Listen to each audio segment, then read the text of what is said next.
Greetings, this is Merlin. Hi, Oh, hello, Merlin. It is good to see you again. How can I help you? It was so fun talking to you last time, but we didn't get much time, so we wanted to continue. I see. You just started telling us a little bit about Joe's magic. It's called the Pearl of Eden. And the Pearl of Eden is like a crystal ball, except it looks like a pearl, a giant pearl. Until you look into it, it can see the future, the past, the present, things that you want to see. So you created this relic called the Pearl of Eden, and it is still somewhere on Earth. Well, no, it's not. It's up here in the what are they called? The Wonders group, the Masters of Wonder or whatever. They have that particular Pearl of Eden. I love the name you gave it, because what you had originally, the very first thing that you did was go back to the Garden of Eden and look at how everything started. And you were interested in the beginnings of mankind, which was not exactly how the Bible would show it, because it was more Anunnaki related, with creativity of a different look for humanity, and not just creating the humans. God created humans, of course, in the earliest stages, and then the Anunnaki took some of that information and some of that genetic material and gave you a better look, because they wanted the human race to look like them.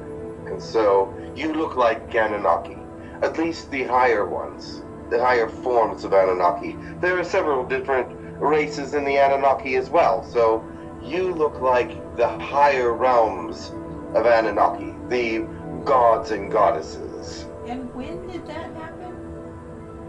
I thought that was recent, only like 10,000 years ago or something. Oh no, it was long. It wasn't before that early. It was more like 30,000 years ago, but it's quite a long time ago.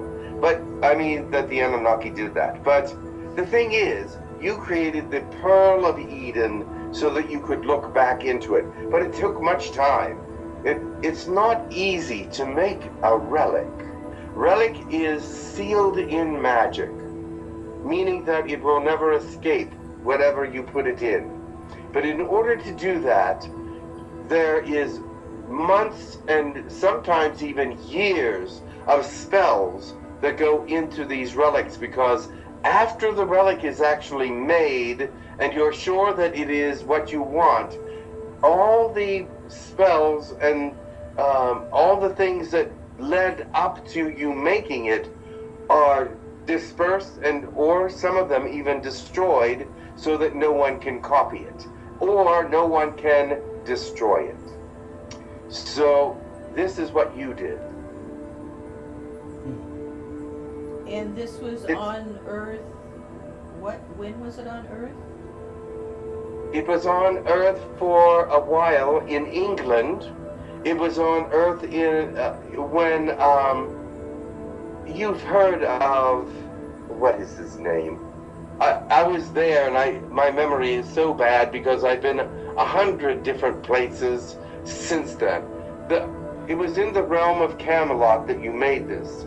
And you know, Camelot is only a legend, but it was actually a true place. But it's not depicted the way it really was. Camelot was a place in the sky above the UK area where they were trying to make some connections with the earth, because there was that's where the kings and queens all started, King Arthur and all that. So anyway, That is where that started. No, wait a minute. But the legends are untrue. But What? Camelot was not real. It was in the sky above England, but King Arthur was real. Yes, he was in Camelot. But you see, they were. We were a group of aliens visiting there, and we wanted them to see us as god-like beings. So that's how we appear to them. Oh. And also, but in order for us to relate to them and let them know that we were not scary, we donned the same kind of knights and armor, the same kind of steeds, the horses, the whole 9 yards. We wanted to look so much like them so that they would trust us. So you're projecting holographic images of yourself in the England area, but you were really up in the fourth dimension or fifth dimension? Correct. Fourth. Fourth dimension. It was fourth. We were upper fourth. So everything that Merlin and Parsimus did was holographic on Earth. On Earth, yes, but it is now. Parsimus was able to make it real so that it came to the Earth. Remember, you can backwards do everything backwards. It's hard to go forwards. We can't go forwards into the next dimension easily, but we can step backwards because we've been there. If you know what I'm saying. You've all evolved from the third to the fourth to the fifth. So you can step back and send your things into into a third dimensional perception from the fourth. So it was about this size. It was a nice sized pearl-looking ball, and it was easy to hold in the palms of your hands, and it was easy to look into. And the vision of it was very crisp, and you could see the future and the past, and tell all kinds of things. Now, remember, it gave the presentable future from that point. And if something were to change, it also would change the future. And when you look at it again, it would change what you see in the future. So it was a very complex machine, or magic, I should say. So somebody on Earth was using it to change the future and the past and to Well, they were not changing it, but they were looking at it, and they would know things that they shouldn't know, and be able to tell, if they looked a few days ahead, they could see what was going to happen in a few days, so they knew exactly what they had to do to stay safe. And do we have anything like that on Earth now?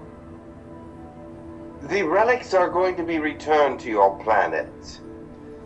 Some of them. There are 35 that will be handed out amongst your people within the next couple hundred years. That is a lot of relics for one planet. Right now there are 5 relics on your planet. That's it. 5 relics. That's all. Can you tell me what they are? The Hammer of Thor. There is a time travel item that looks like a pencil. There is what is it called? It's a goblet. But it is the chalice. What is it called? The chalice. The Holy Grail. Oh. That's on the Earth, and what happens is that it is the birth of magic on your planet. It also can create eternal youth. So that's a very, very powerful one. Then you have which inside of the Ark of the Covenant, you have the what is it called? The Sword of Excalibur, and you have the Staff of Moses. Those are the 5. these relics are really on Earth now. They're not. Yes. They're not phonies. I just thought people made No. up things. They're really here. No, but you won't be able to find them right now. The Thor's hammer is in South America. The both of the relics from Excalibur and the Staff of Moses are in the Ark of the Covenant, which is in Ethiopia, but it's being guarded heavily by Ethiopian priests that have been sworn to secrecy for the last 700 years. So no one's been able to get to them. Plus the fact that the Ark of the Covenant is protected by magic. It's also protected by radioactivity in some forms. And so if you get too close to it, you get ill. So people can't attack with machine guns and bombs and try to get to it or anything. There is a 15-foot high wall around the building that it is in. There is also, it is so well protected, no one would be able to get in. So people do know where it is then, because it's Yes, so well it's in protected. Ethiopia. Oh. And you said the chalice was there, and The chalice hammer? is not there. Oh. That's where the the Excalibur and the Staff of Moses are. And where is the chalice? The chalice is in the mountains of Tibet. Oh. So all of these things are being looked over by holy people someplace on Earth. Yes, they are guarded.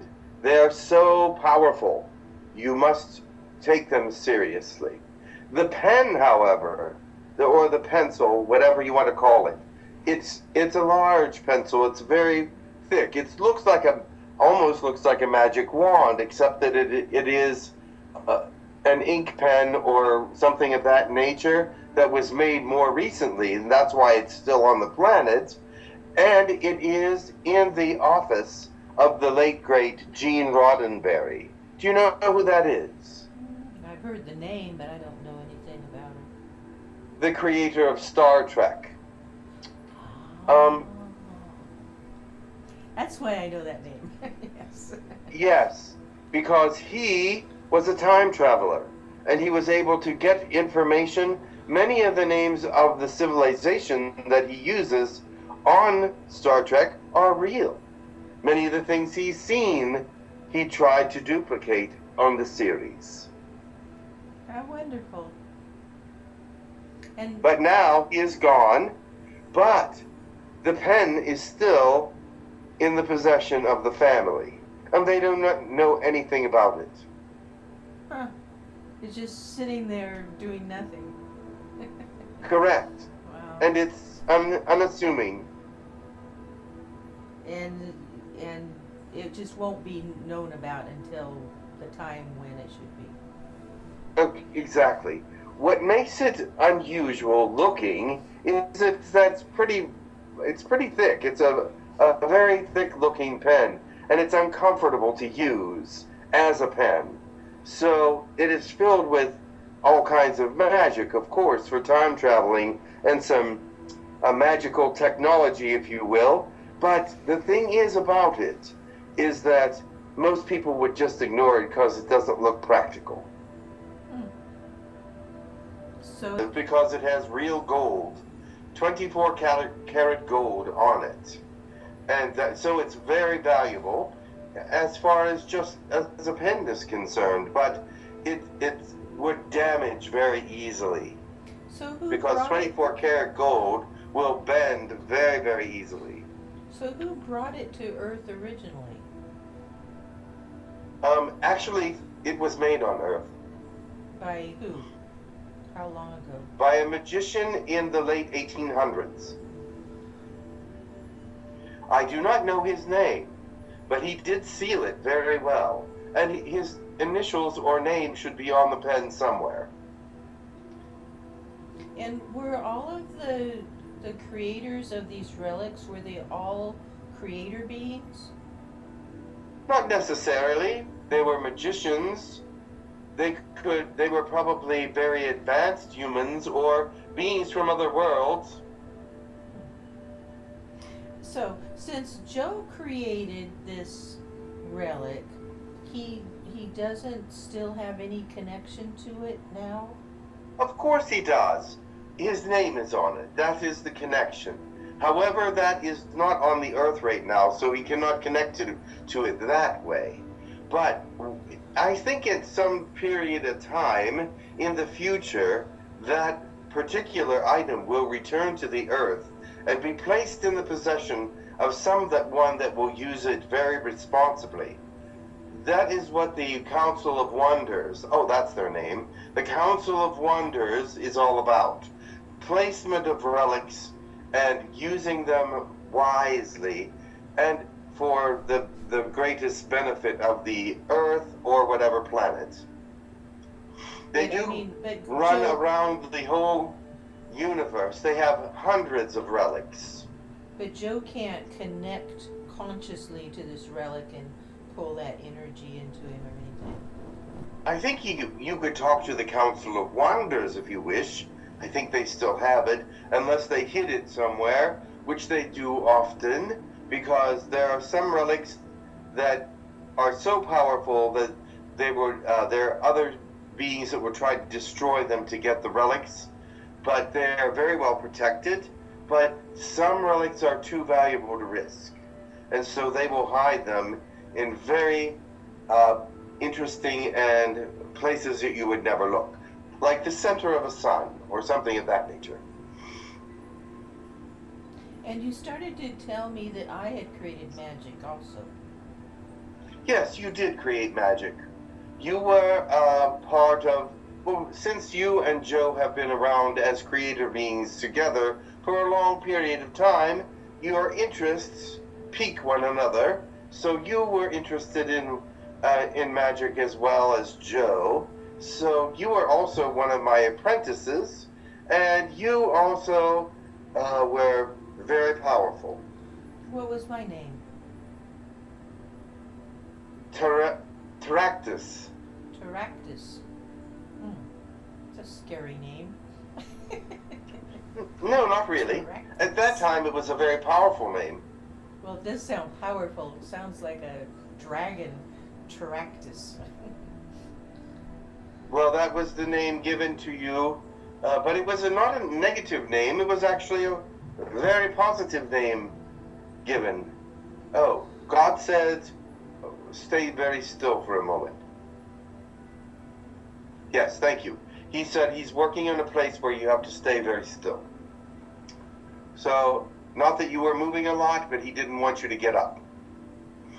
All right? And what Can you tell he's working? And what did I create? What did Teractus do? Teractus created a relic also, not quite as powerful, but you were only studying about half the time that he was practicing magic. So you said, I'm going to create a relic also. Your relic is a lamp, like a genie lamp, except it's not a lamp with a genie in it. It's a lamp with interesting energies about it that when rubbed, it can create, what is it that it was? It was creating some kind of distractions. If it was a distractive lamp, you could create several different kinds of distractions by rubbing it, meaning that if you rubbed it, something would come out and create something holographic for someone else to see, and they would be confused and move a different direction. It was actually for safety, because there was a lot of marauders at that time, a lot of very dangerous men, and so this was actually a very valuable thing to have, because you could distract and actually turn yourself into the distraction if you wished. Cool. So, Parsimus and Teractus were your students, but Definitely. Parsimus I had had studied with you longer. I had about 4 students at the same time. Yes. And Parsimus had studied with you longer? The longest? The longest, yes. And worked the hardest.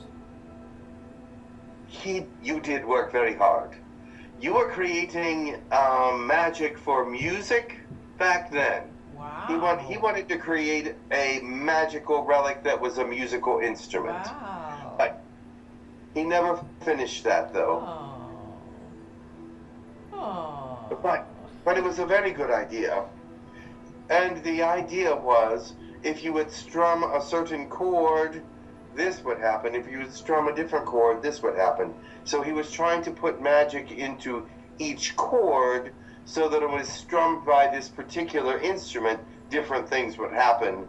And so you would have to know which chords to strum for which things to appear.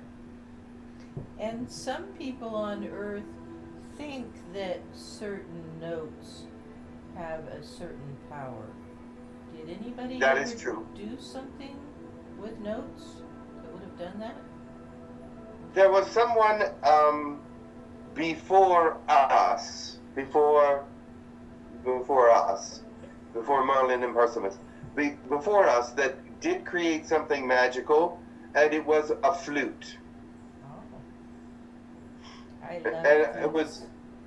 And what happens with this particular flute is you have to play certain notes at a time. It has to be four to five notes, and they have to be played in sequence. And then this happens, and it was for a specific purpose that they made this flute, and it was to hypnotize people. Is that what has become the history of, like, hypnotizing snakes? I believe so. I think the legend came from that. But it's still very powerful, and it still happens. Snakes are hypnotized by the flute. And one of the reasons why they are, is because the kind of flute that they use looks like a snake. It sticks straight out, and it's pointed right at the snake. The snake is mesmerized by the slight movement and the sound. But a person has to know the exact notes to play on the flute. Exactly. And this has been a legend passed down through history in some places? Yes. So they know how to do that. It's in the Sumerian tablets. So Joe's experiment was never finished. Why No, unfortunately, that relic was never finished. He had started it, actually, when everyone in the kingdom was disrupted. And so we had to leave the Earth atmosphere and leave everything behind there. And you had left the particular instrument behind, and we just went on, and it never happened. And the reason why you never picked it up again is because it took so much energy to find the right shape, size, and timbre for the instrument that it was just almost impossible to recalibrate that again. And even with magic, we couldn't do it. So it had to be sort of a natural sort of thing. And you knew it when you heard it the first time, that it had the right sound for this relic. And we never found anything quite like that again. So this would explain why Joe knows so much about instruments and how to bring magical sounds out of them. Of course. That would explain Joe to me a lot. Yes, of course. So Joe still has that magic within him. So I'm just trying to figure out. In some ways, yes. How do we pull that magic back out of Joe again because ever since the accident, it just kind of went away. Well, I can see if I can send an enchantment to him, but I am not in the same room. The thing is, one moment please, can I check something? Yes.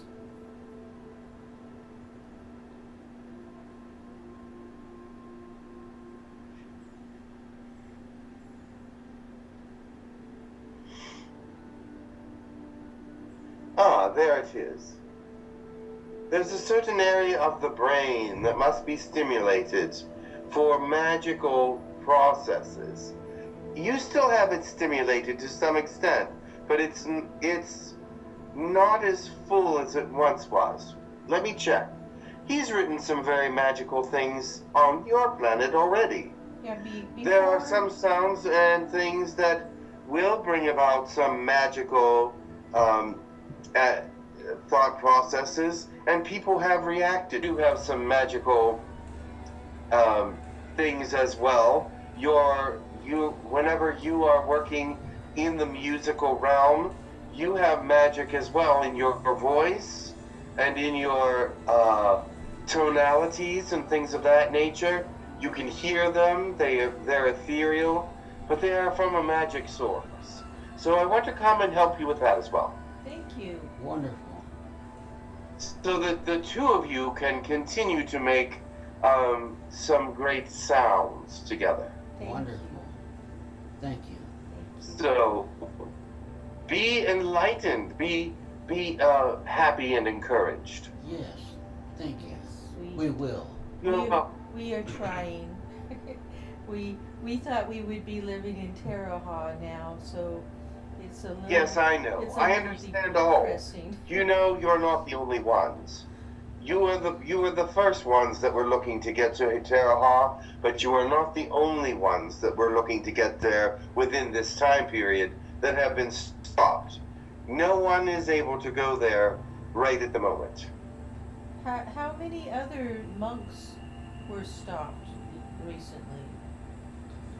Well, there was a couple monks, but there was other people just like yourself ready to move to Taraha because their missions were over, I should say, and trying to move graciously through the veil and without any success.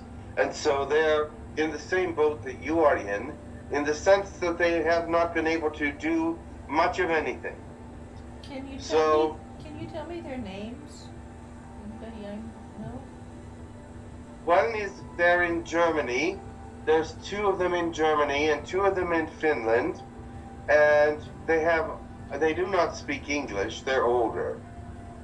So, but I can give you their names if you wish. I would appreciate it. Gretchen and Camilla Grogan. And in Finland, it was Esmeralda and Kiern. Is his name Kiern? Bjenderlin.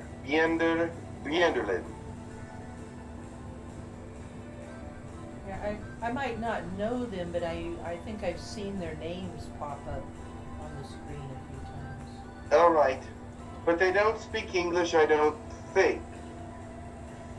They're older. The first set are in their 60s, and the other set is in their 60s and 70s. Were they, So were they creator they're- beings? I do not know. Just really, That I cannot tell. just really spiritual people.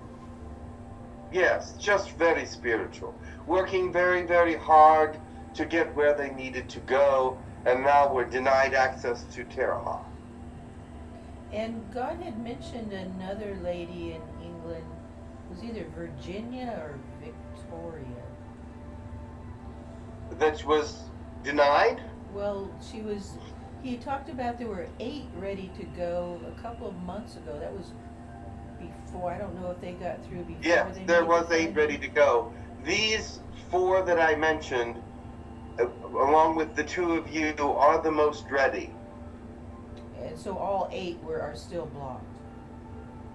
Yes. Oh, those were the 8. Because I thought there was a name that started with a V. It was either Victoria or Virginia. Maybe.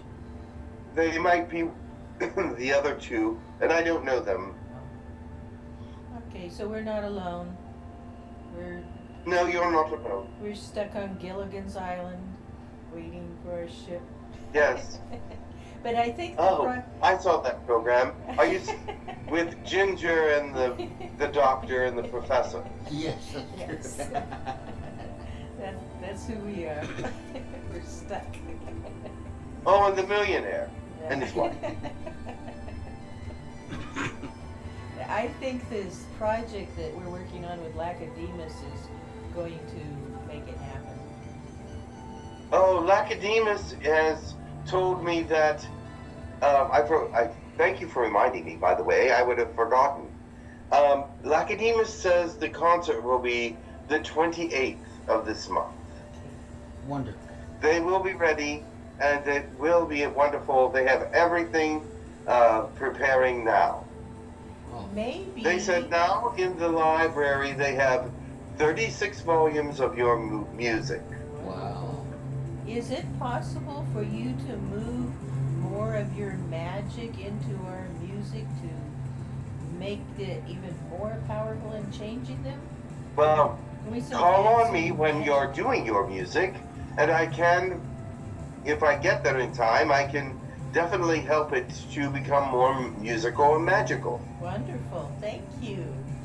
Thank you. Just call on me. Thank you. And that'll give me an opportunity to work on both of your brains as well, magically as well, and actually connect them a little better. They used to be very connected. Yes. Your brains used to connect very much the same way.